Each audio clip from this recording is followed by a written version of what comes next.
ఈరోజు దేవుని వాగ్దానం 116వ కీర్తన 9వ చరణం. యెహోవా నీ సన్నిధిని నేను కాలము గడుపుదును. నా ప్రియ సహోదరులారా, దేవుని వాగ్దానం సెలవిస్తూ ఉన్నది, దేవా నీ సన్నిధిలో నేను కాలము గడుపుదును అని భక్తుడు సెలవిచ్చిన విధంగా దేవుని సన్నిధిలో మనము ఎల్లప్పుడూ గడిపే అనుభవాన్ని కలిగి ఉండాలి.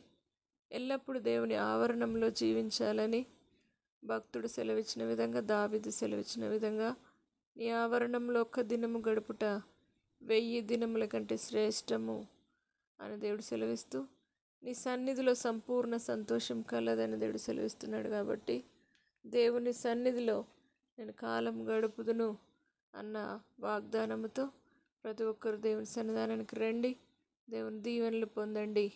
దేవుని సన్నిధిని బట్టి మీరు తప్పక దీవెన పొంది ఆశీర్వదించబడి ఆత్మీయంగా, ఆరోగ్యపరంగా దేవుడు మిమ్మల్ని ఆశీర్వదించి ఆయన సన్నిధిని మీకు అనుగ్రహించునుగాక. ప్రార్థన. పరిశుద్ధుడా, నమ్మదగిన దేవా, ఎంతమంది అయితే నీ సన్నిధిలో గడపాలని ఆశ కలిగి ఉన్నారో ప్రతి ఒక్కరిని నీ సన్నిధిలో నేను కాలము గడుపుదును అన్న ఆశతో ప్రతి ఒక్కరిని నడిపించండి. అవును ప్రభువా, అనాలోచనగా నీ యొద్దకు రావద్దని, నీ మందిరంలోని సమృద్ధిని బట్టి నీ సన్నిధిలో ప్రతిదినం తండ్రి దేవకాలం గడిపే బిడ్డలుగా ప్రతి ఒక్కరిని మందిరానికి నడిపించండి.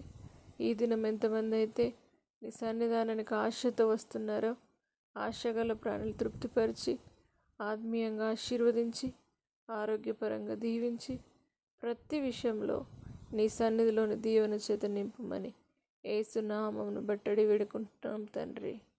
ఆమేన్.